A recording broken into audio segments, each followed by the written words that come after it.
the United States Armed Forces conducted an extraordinary military operation in the capital of Venezuela. Overwhelming American military power, air, land, and sea, was used to launch a spectacular assault.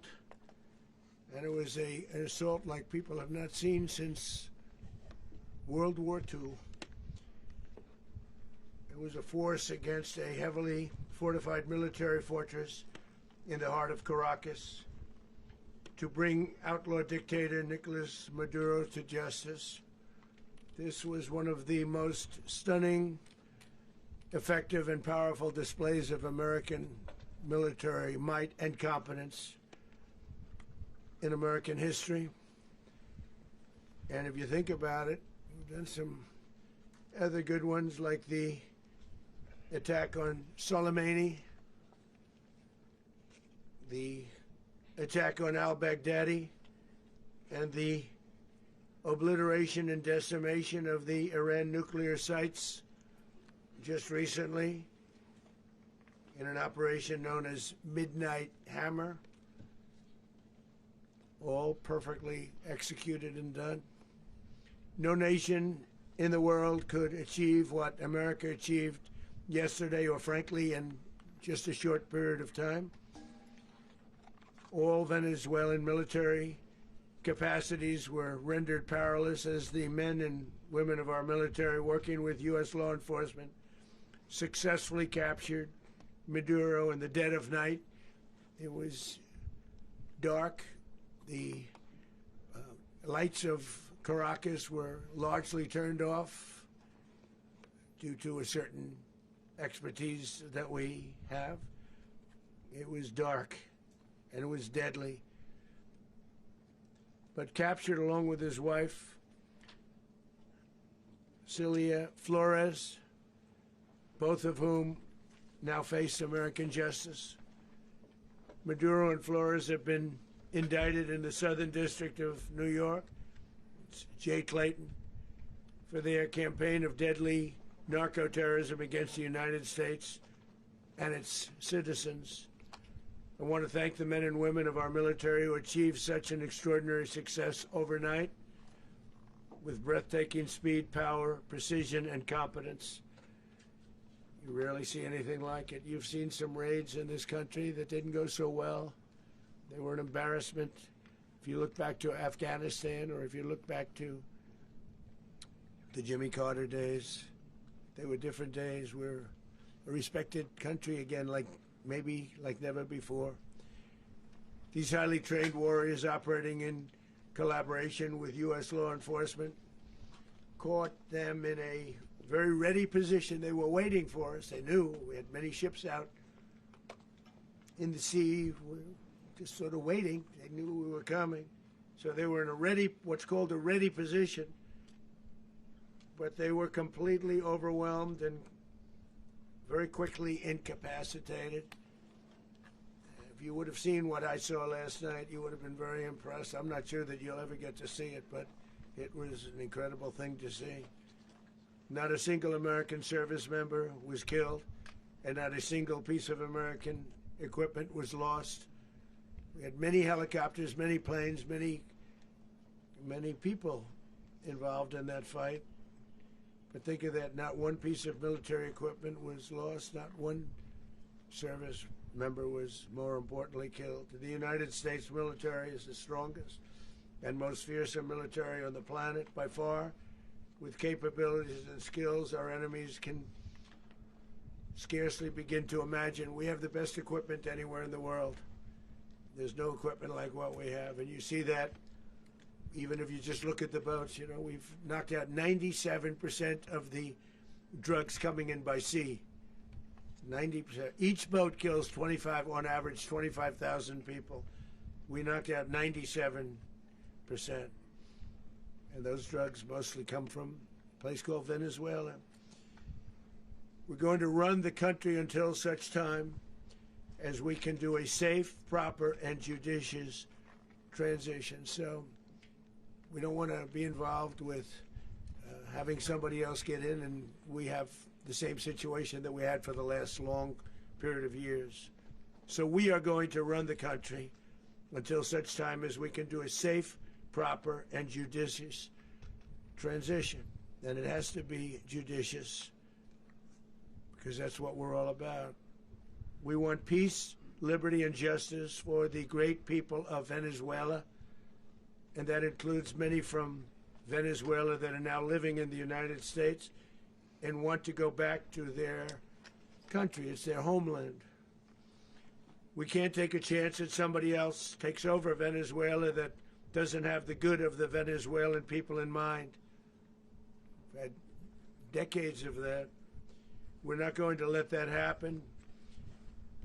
We're there now, and what people don't understand, but they understand as I say this, we're there now, but we're going to stay until such time as the proper transition can take place. So we're going to stay until such time as we're going to run it, essentially, until such time as a proper transition can take place. As everyone knows, the oil business in Venezuela has been a bust, a total bust, for a long period of time. They were pumping almost nothing by comparison to what they could have been pumping and what could have taken place. We're going to have our very large United States oil companies, the biggest anywhere in the world, go in, spend billions of dollars, fix the badly broken infrastructure, the oil infrastructure, and start making money for the country. And we are ready to stage a second and much larger attack if we need to do so. So we were prepared to do a second wave if we needed to do so. We actually assumed that a second wave would be necessary, but now it's probably not. The first wave, if you'd like to call it that, the first attack was so successful, we probably don't have to do a second, but we're prepared to do a second wave, a much bigger wave, actually.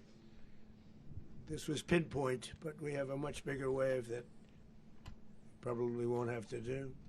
This partnership of Venezuela with the United States of America, a country that everybody wants to be involved with because of what we were able to do and accomplish, will make the people of Venezuela rich, independent, and safe. And it will also make the many, many people from Venezuela that are living in the United States extremely happy. They suffered. They suffered. So much was taken from them. They're not going to suffer anymore. The illegitimate dictator Maduro was the kingpin of a vast criminal network responsible for trafficking colossal amounts of deadly and illicit drugs into the United States.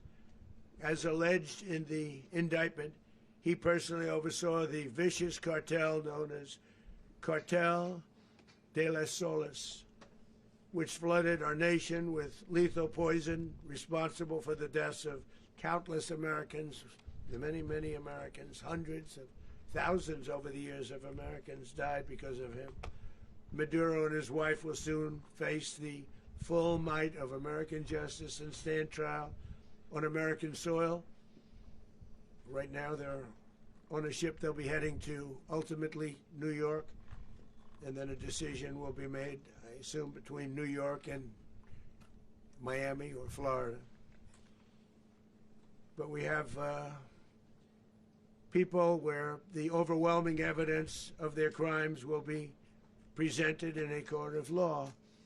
And I've seen it. I've seen what we have. It's both horrible and breathtaking that something like this could have been allowed to take place. For many years after his term as president of Venezuela expired, Maduro remained in power and waged a ceaseless campaign of violence, terror, and subversion against the United States of America, threatening not only our people, but the stability of the entire region. And you all saw it. In addition to trafficking gigantic amounts of illegal drugs that inflicted untold suffering and human destruction all over the country, all over in particular the United States, Maduro sent savage and murderous gangs, including the bloodthirsty prison gang Tren de Aragua, to terrorize American communities nationwide, and he did indeed. They were in Colorado. They took over apartment complexes. They cut the fingers off people if they called police. They were brutal, but they're not so brutal now. And I just have to congratulate our military, Pete and everybody, and our National Guard, because the job that they've done, whether it's in Washington, D.C., where we have a totally safe city, where it was one of the most unsafe cities anywhere in the world, frankly, and now we have no crime in Washington, D.C. We haven't had a killing. We had the terrorist attack a few weeks ago. A little bit of a different kind of a threat, but we haven't had a killing in a long period of time, 6, 7 months. We used to have two, on average, 2 a week in Washington, our capital. We don't have that anymore. The restaurants are opening. Everyone's happy. They're going, they're walking their daughters, they're walking their children, their wives, they walk to restaurants. Restaurants are opening all over Washington, D.C. So I want to thank the National Guard. I want to thank our military. And I want to thank law enforcement. It's been amazing. And they should do it with more cities. We're doing it, as you know, and we're doing it in Memphis, Tennessee right now, and crime is down. We've just sort of started a few weeks ago, but crime is down now 77%. And the governor of Louisiana called, great person, and he wanted us to help him, as you know, in a certain very nice part of Louisiana, and we have done that. It was a rough section, and we have crime down. I understand it's down to almost nothing already after 2.5 weeks. New Orleans, it's down to almost nothing, and we've only been there for 2.5 weeks. Can't imagine why governors wouldn't want us to help. We also helped, as you know, in Chicago, and crime went down a little bit there. We did a very small help because we had no working ability with the governor. The governor was a disaster, and the mayor was a disaster. But it knocked down crime. But we're pulling out of there when they need us. We'll know. You'll know. You'll be writing about it. And likewise, Los Angeles, where we saved Los Angeles early on, where the head of the police department made a statement that if the federal government didn't come in, we would have lost Los Angeles. That's long after the fires. That's when they had the riots in Los Angeles. We did a great job. Got no credit for it whatsoever, but that's okay. It doesn't matter. We don't need the credit. But we'll be pulling out when they need us. They'll call, or we'll go back if we have to. We'll go back. But we did a great job in various cities. But the place that we're very proud of is Washington, D.C., because it's our nation's capital. We took it from being a crime-ridden mess to being one of the safest cities in the country. But the gangs that they sent raped, tortured, and murdered American women and children. They were in all of the cities I mentioned, Nicaragua, and they were sent by Maduro to terrorize our people, and now Maduro will never again be able to threaten an American citizen or anybody from Venezuela. There will no longer be threats. For years I've highlighted the stories of those innocent Americans whose lives were so heartlessly robbed by this Venezuelan terrorist organization. Really one of the worst. One of the worst, they say the worst. Americans like 12-year-old Jocelyn Nungari from Houston. Beautiful Jocelyn Nungari, what happened to her? They, as you know, they kidnapped, assaulted, and murdered by Nicaragua animals. They murdered Jocelyn and left her dead under the bridge. There was a bridge that will never be the same to so many people after seeing what happened. As I've said many times, the Maduro regime emptied out their prisons, sent their worst and most violent monsters into the United States to steal American lives. And they came from mental institutions and insane asylums. They came from prisons and jails. The reason I say both, they sound similar. Actually, prisons a little bit more hostile, a little bit tougher. A mental institution isn't as tough as an insane asylum, but we got them both. They sent from their mental institutions, they sent from their jails, prisons, They were drug dealers. They were drug kingpins. They sent everybody bad into the United States. But no longer. And we have now a border where nobody gets through.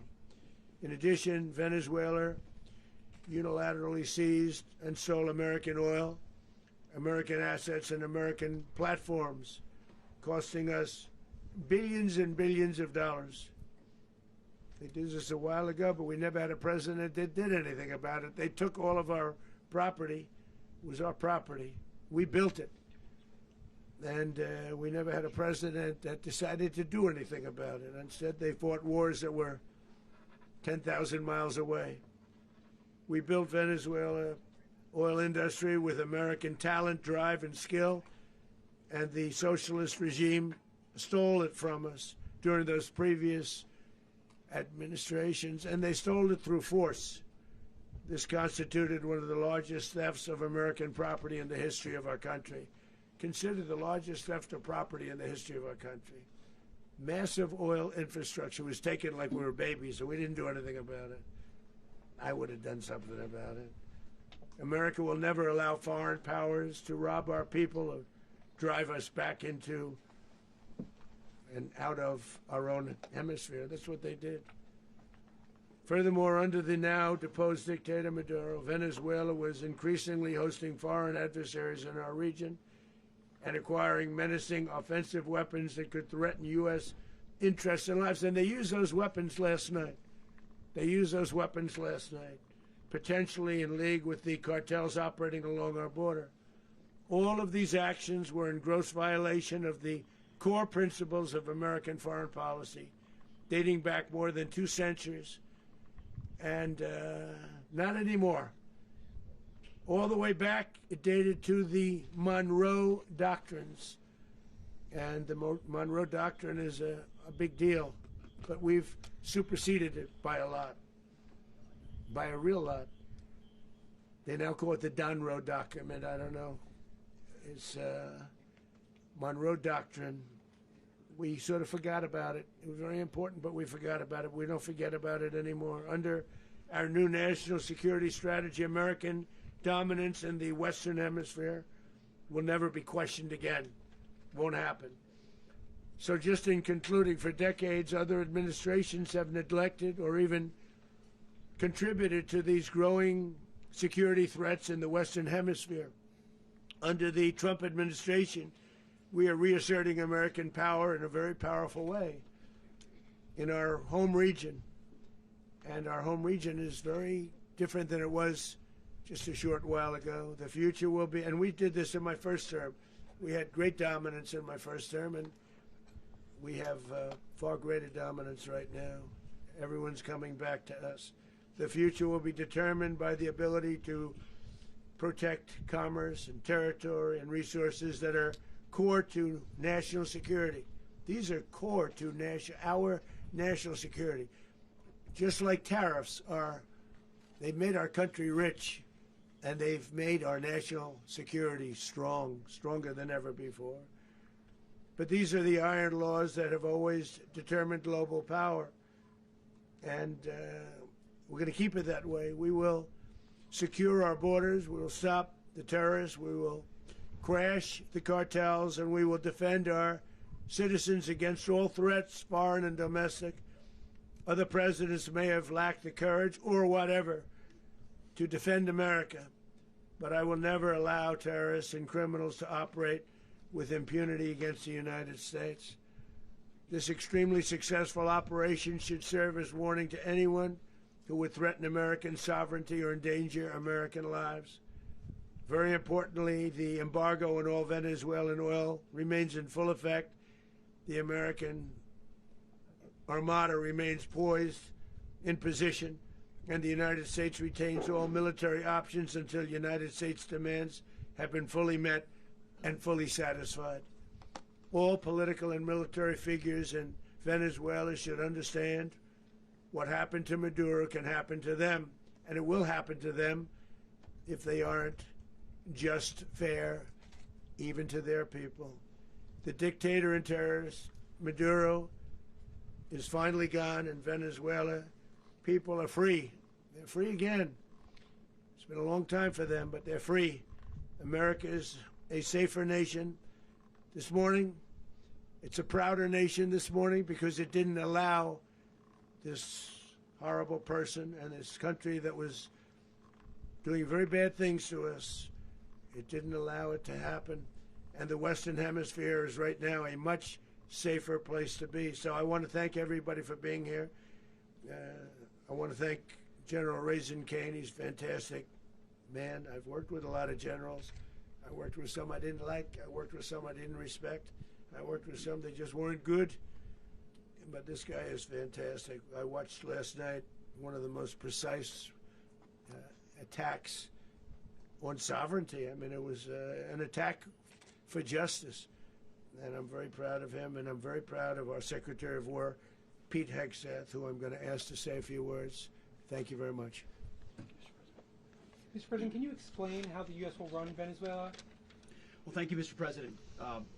Finally, a commander-in-chief the world respects and the American people deserve. And as the President said, words can barely capture the bravery and the power and the precision of this historic operation. A massive joint military and law enforcement raid flawlessly executed by the greatest Americans our country has to offer. American warriors are second to none, the best in the world and the best of our country. What all of us witnessed last night was sheer guts and grit, gallantry and glory of the American warrior. I'm simply humbled by such men, and I tip my hat to our chairman, Dan Raisin Kane, and all those Americans who stood watch last night. Our warriors are the elite of America, and again, President Trump has your back. No other country on planet Earth, and it's not even close, could pull this kind of operation off. And no other president has ever shown this kind of leadership, courage, and resolve, the most powerful combination the world has ever seen. As the President said, our adversaries remain on notice. America can project our will anywhere, anytime.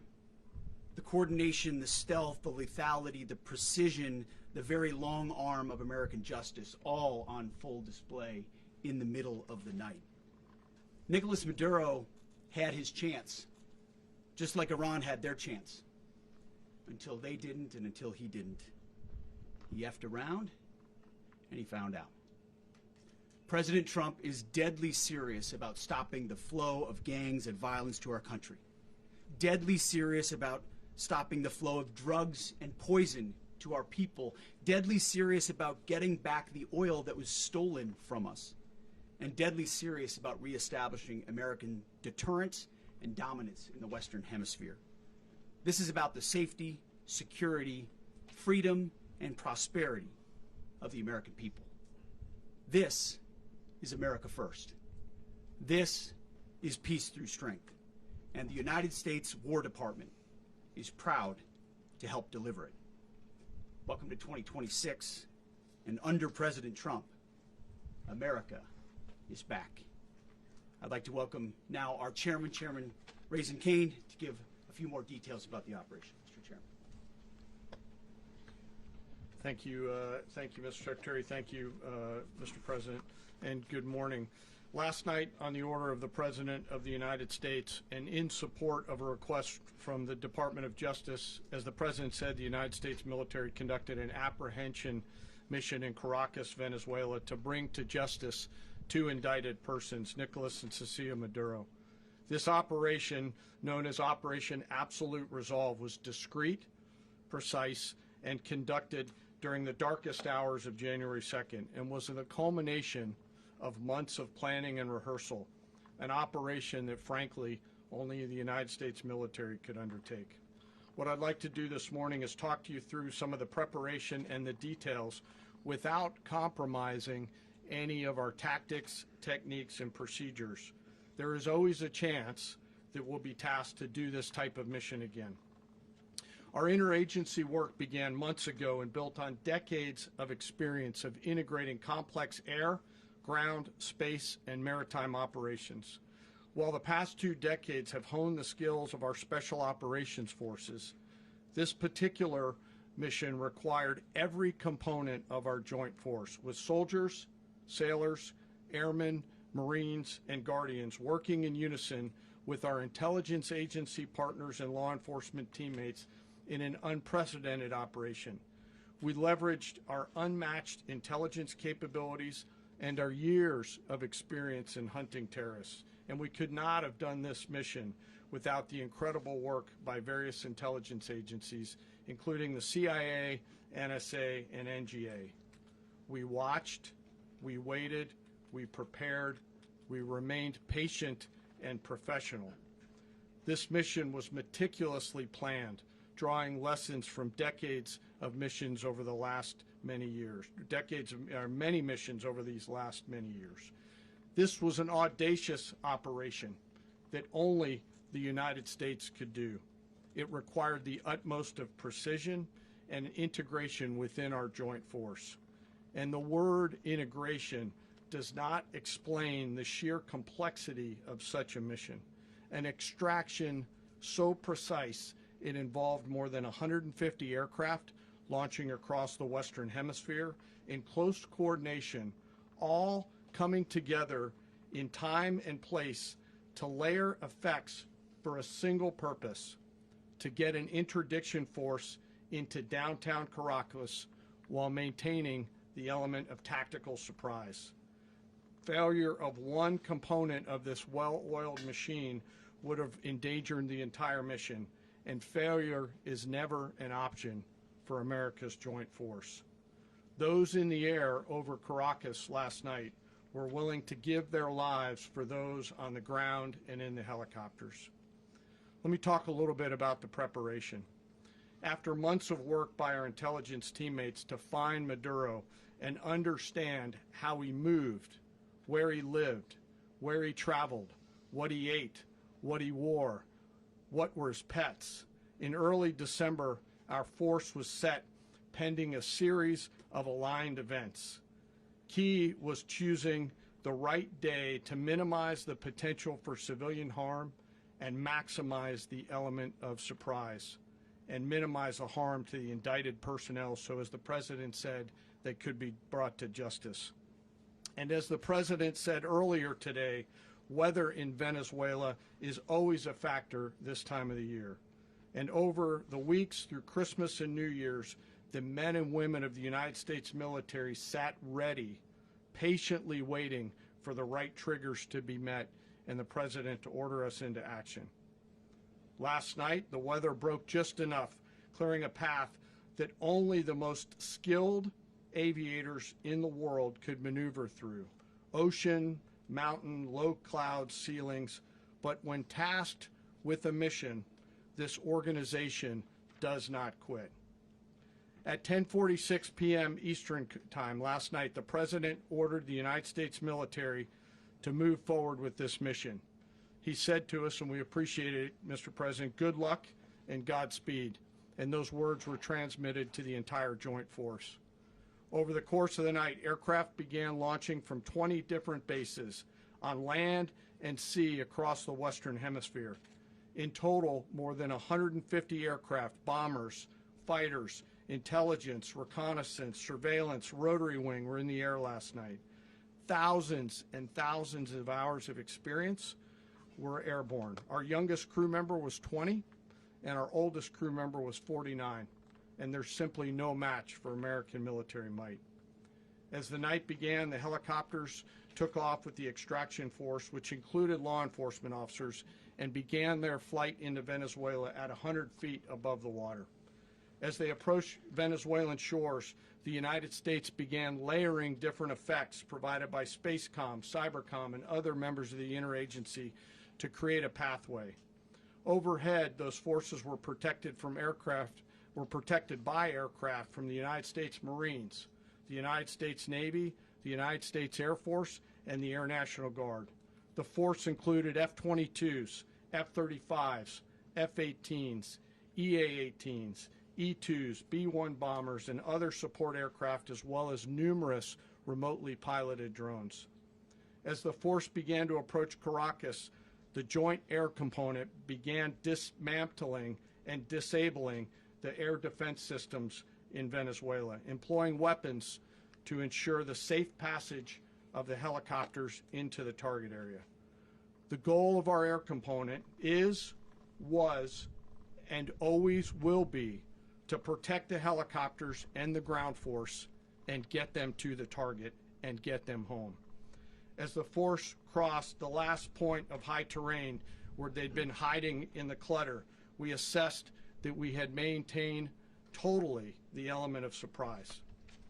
As the helicopter force ingressed towards the objective at low level, we arrived at Maduro's compound at 1:01 a.m. Eastern Standard Time, or 2:01 a.m. Caracas local time, and the apprehension force descended into Maduro's compound and moved with speed, precision, and discipline towards their objective and isolated the area to ensure the safety and security of the ground force while apprehending the indicted persons.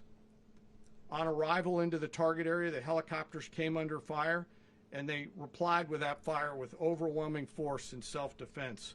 One of our aircraft was hit but remained flyable, and as the President said earlier today, all of our aircraft came home, and that aircraft remained flyable during the rest of the mission. As the operation unfolded at the compound, our air and ground intelligence teams provided real-time updates to the ground force, ensuring those forces could safely navigate the complex environment without unnecessary risk. The force remained protected by overhead tactical aviation. Maduro and his wife, both indicted, gave up and were taken into custody by the Department of Justice, assisted by our incredible U.S. military with professionalism and precision, with no loss of U.S. life. After securing the indicted persons, the force began to prep for departure. Helicopters were called in to exfiltrate the extraction force, while fighter aircraft and remotely piloted aircraft provided overhead coverage and suppressive fire. There were multiple self-defense engagements as the force began to withdraw out of Venezuela. The force successfully exfiltrated and returned to their afloat launch bases, and the force was over the water at 3:29 a.m. Eastern Standard Time with indicted persons on board. And both Maduro and his wife were embarked aboard the USS Iwo Jima. In closing, what we've witnessed today is a powerful demonstration of America's joint force. We think, we develop, we train, we rehearse, we debrief, we rehearse again and again, not to get it right, but to ensure that we cannot get it wrong. Our jobs are to integrate combat power so when the order comes, we can deliver overwhelming force at the time and the place of our choosing against any foe anywhere in the world. I am immensely proud today of our joint force and filled with gratitude to represent them here today. There is simply no mission too difficult for these incredible professionals and the families that stand by them and support them. As we stand here this morning, our forces remain in the region at a high state of readiness, prepared to project power, defend themselves, and our interests in the region. This operation is a testament to the dedication and unwavering commitment to justice and our resolve to hold accountable those who threaten peace and stability. In closing, I want to express my heartfelt gratitude to the brave men and women who executed this mission. Their courage and tireless commitment to our nation are what makes us strong. Thank you, Mr. Secretary, and thank you, Mr. President. Well, I don't have much to add to what you've heard now, other than the following points. Nicolas Maduro was indicted in 2020 in the United States. He is not the legitimate president of Venezuela. That's not just us saying it.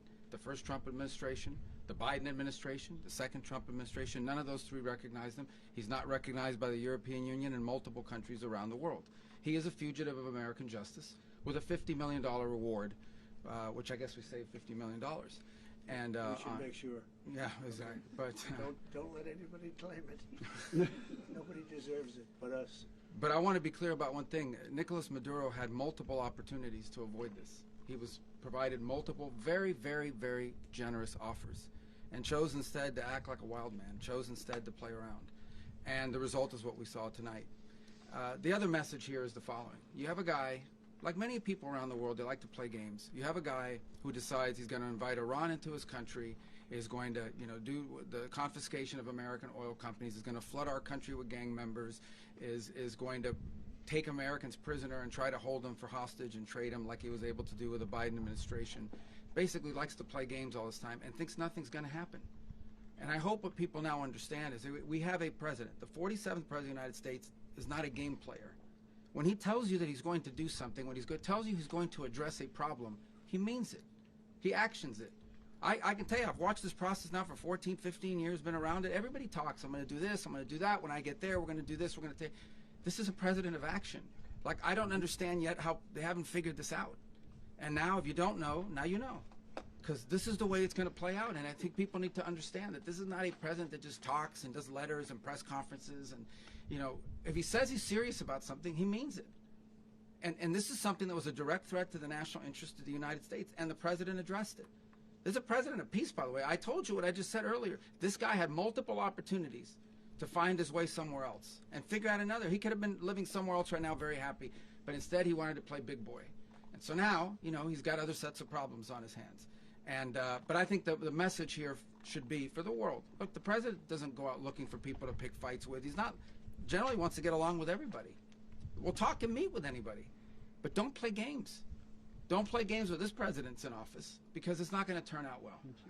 And so I hope that I guess that lesson was learned last night, and we hope it'll be instructive moving forward. Is that a message for Cuba? Mr. President. Mr. President. Mr. President. Mr. President. You said that the U.S. is going to run Venezuela, so who's in power right now? Well, we're going to be running it with a group, and we're going to make sure it's run properly. We're going to rebuild the oil infrastructure, which will cost billions of dollars. It'll be paid for by the oil companies directly.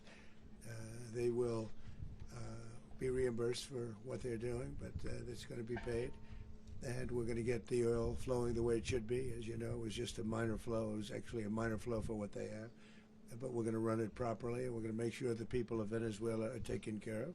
We're going to make sure the people that were forced out of Venezuela by this thug are also taken care of. Mr. President. Mr. President. Mr. President. Mr. President. Mr. President, does the U.S. running the country mean that U.S. troops will be on the ground? How will that work? Well, they always say boots on the ground. So we're not afraid of boots on the ground if we have to have. We had boots on the ground last night at a very high level, actually. We're not afraid of it. We don't mind saying it. But we're going to make sure that that country is run properly. We're not doing this in vain. This is a very dangerous attack. This is an attack that could have gone very, very badly. Could have gone very badly. We could have lost a lot of people last night. We could have lost a lot of dignity. We could have lost a lot of equipment. The equipment is less important, but we could have lost a lot. And we're going to make sure that this is proper. We're there now. We're ready to go again if we have to. We're going to run the country right. It's going to be run very judiciously, very fairly. It's going to make a lot of money. We're going to give money to the people. We're going to reimburse people that were taken advantage of. We're going to take care of everybody. It's very important. We couldn't let them get away with it. They stole our oil. We built that whole industry there, and they just took it over like we were nothing. And we had a president that decided not to do anything about it. So we did something about it. We're late, but we did something about it. Yeah, please. Mr. President, can you explain the exact mechanism by which you're going to run the country? Are you going to designate a U.S. official to coordinate? It's all being done right now. We're designating people. We're talking to people. We're designating various people, and we're going to let you know who those people are. Mr. President. What's the group you mentioned that would run Venezuela? Well, it's largely going to be, for a period of time, the people that are standing right behind me. We're going to be running it. We're going to be bringing it back. It's a dead, I talk about a dead country. A year and a half ago, we were a dead country. Now we're the hottest country anywhere in the world. We're a country doing better than any country anywhere in the world. And it required leadership. Venezuela has a lot of bad people in there, a lot of bad people that shouldn't be leading. We're not going to take a chance that one of those people take over for Maduro. So you can look at, and others, we have fantastic people, including people in the military.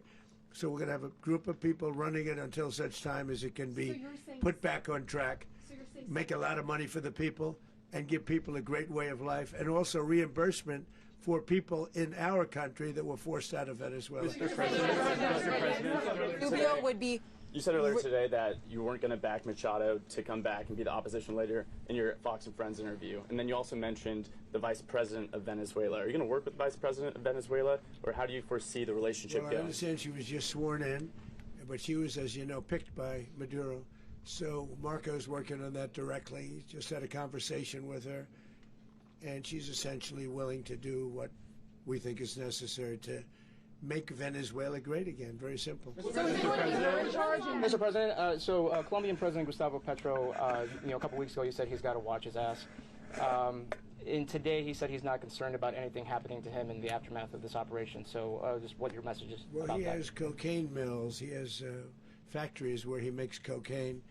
And yeah, I think I stick by my first statement. He's making cocaine, they're sending it into the United States, so he does have to watch his ass. Mr. President, Did you notify any members of Congress in advance? Marco, do you want to talk about that? Because you were involved in it. Sure. We call members of Congress immediately after. This was not the kind of mission that you can do congressional notification on. It was a trigger-based mission in which conditions had to be met night after night. We watched and monitored that for a number of days.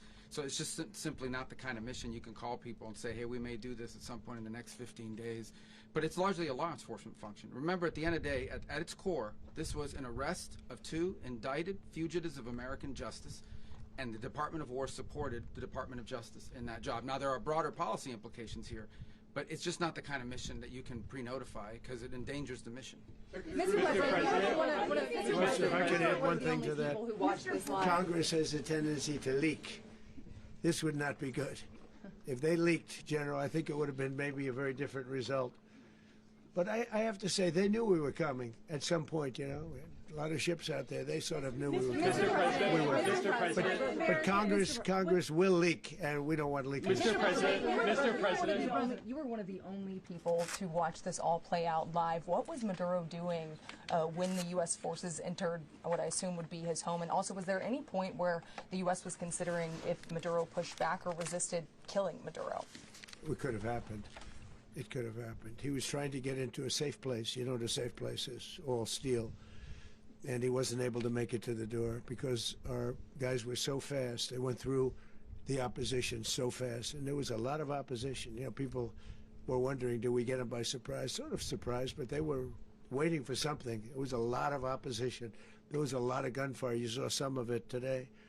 But he was trying to get to a safe place, which wasn't safe because we would have had the door blown up in about 47 seconds, they say on average, regardless of how thick the steel was. It was a very thick door. It was a very heavy door, but he was unable to get to that door. He made it to the door. He was unable to close it.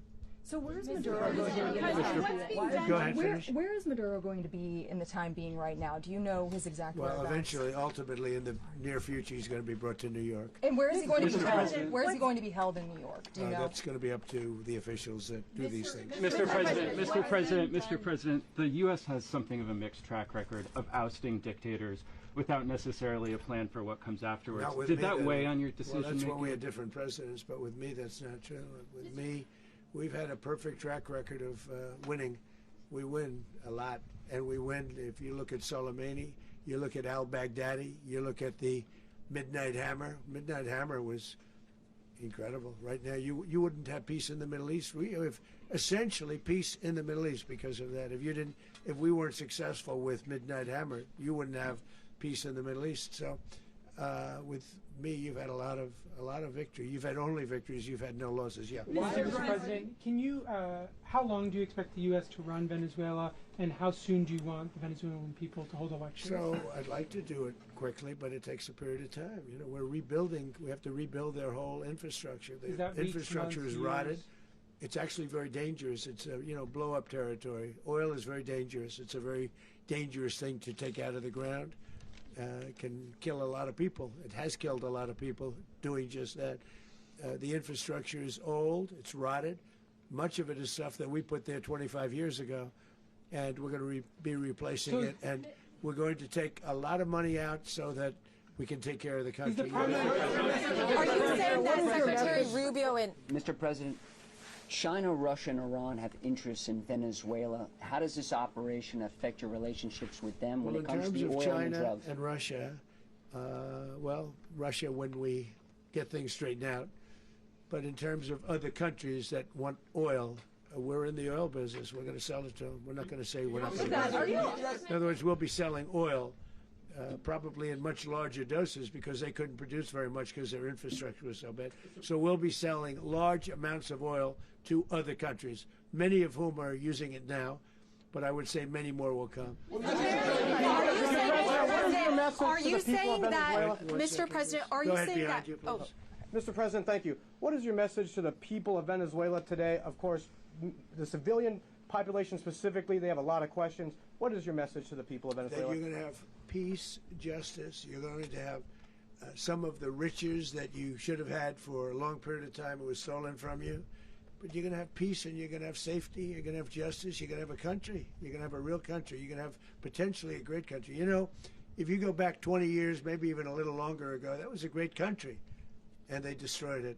Remember I said that if we lose this election, the United States will be Venezuela on steroids. That's what would have happened. Had we lost the election, the 2024 election, we suffered so badly. When you look at the border from 2020, what they did, what Joe Biden administration did to our country should never be forgotten. But if we had to go through another year of that, we would be exactly where Venezuela was in terms I used to say, if they win, we're going to be Venezuela on steroids, and that's what would have happened. President, thank you. Are you saying that Secretary Hegseth and Rubio are going to be running Venezuela, and will you be sending in U.S. military They're troops going to to be a provide? team that's working with the people of Venezuela to make sure that we have Venezuela right. Because for us to just leave, who's going to take over? I mean, there is nobody to take over. You have a vice president who's been appointed by Maduro. And right now she's the vice president, and she's, I guess, the president. She was sworn as president just a little while ago. She had a long conversation with Marco, and she said, we'll do whatever you need. I think she was quite gracious, but she really doesn't have a choice. We're going to have this done right. We're not going to just do this with Maduro, then leave like everybody else, leave and say, you know, let it go to hell. If we just left, it has zero chance of ever coming back. We'll run it properly. We'll run it professionally. We'll have the greatest oil companies in the world go in and invest billions and billions of dollars and take out money, use that money in Venezuela. And the biggest beneficiary are going to be the people of Venezuela. And also, I can't stress this strongly enough, the people that got thrown out of Venezuela that are now in the United States, and frankly, some want to stay and some probably want to go back. Yeah. So, Mr. President, what's being done to protect Americans in the country, and were any of the detained Americans Well, right now they're rescued very last protected night? because nobody's going to mess with us. They're very protected. The people of, and we let them know that you better not touch one of them. Are you concerned that bad elements of the Maduro regime will remain in place? Well, we know who they are. We're on them, and they're acting much differently now than they would have acted 2 days ago. And what can you Okay, say wait, about behind you, please. Mr. President, why is running a country in South America America first? Well, I think it is because we want to surround ourselves with good neighbors. We want to surround ourselves with stability. We want to surround ourselves with energy. We have tremendous energy in that country. It's very important that we protect it. We need that for ourselves. We need that for the world. And we want to make sure we can protect it. Mr. President, on oil? Yes, sir. Please, go ahead. Yeah, is there a message here for Cuba and Diaz-Canel? Well, Cuba's an interesting case. Cuba is, you know, not doing very well right now. That system has not been a very good one for Cuba. The people there have suffered for many, many years. And I think Cuba is going to be something we'll end up talking about because Cuba is a failing nation right now, very badly failing nation. And we want to help the people of it's very similar in the sense that we want to help the people in Cuba, but we want to also help the people that were forced out of Cuba and living in this country. Do you want to say something about that, Marco, please? Well, I mean, I just gave you a statement a few minutes ago about, you know, when the president speaks, you should take him seriously. So suffice it to say, you know, Cuba is a disaster. It's run by incompetent, senile men, and in some cases, not senile but incompetent nonetheless. It has no economy. It's in total collapse. And by the way, they were, all the guards that helped protect Maduro, this is well known, their whole spy agency, all that were full of Cubans. I mean, they basically, it's amazing. This poor island took over Venezuela in some cases. One of the biggest problems that Venezuelans have is they have to declare independence from Cuba that tried to basically colonize it from a security standpoint. So, yeah, look, if I lived in Havana and I was in the government, I'd be concerned, at least a little bit. Are you cutting off the oil flow to Cuba from Venezuela? Well, the president already announced a week ago that anything that's sanctioned, it's sanctioned oil, it's not going to be allowed to get there. So that's an The answer is yes. Mr. President, Is the U.S. aware of the location of opposition leader Machado, and have you been in contact with her? No, we haven't. No, we haven't. Mr. President, on Monday. Oh, I think it would be very tough for her to be the leader. She doesn't have the support within, or the respect within the country. She's a very nice woman, but she doesn't have the respect. Mr. President, is it possible that the U.S. ends up administrating Venezuela for years? Well, it won't cost us anything because the money coming out of the ground is very substantial, so it's not going to cost us anything. So the U.S. isn't going to dedicate any money to... Well, we want safety there. We want to be surrounded by countries that aren't housing all of our enemies all over the world. That's what was happening, and you don't want to have that. But we're going to be rebuilding, and we're not spending money. The oil companies are going to go in. They're going to spend money. We're going to take back the oil that, frankly, we should have taken back a long time ago. A lot of money is coming out of the ground. We're going to get reimbursed for all of that. We're going to get reimbursed for everything that we spend. So it's going to be a very important. This is a very big evening that took place last night. We have to be surrounded by safe, secure countries, and we also have to have energy. Very important. We have to have energy that's real energy, not where they're getting 4% and 5% of the energy out of the ground. You take a look, it was such a disaster. So what's going to happen with Venezuela, I think, over the next period of a year is going to be a great thing. And the people of Venezuela will be the biggest beneficiaries. Mr. President, on Monday, U.S. military. Mr. President, thank you. What did you last speak to Maduro about when you spoke? And is the Well, US I don't want to get into the Venezuela? conversations, but I did have conversations with him, and I said, you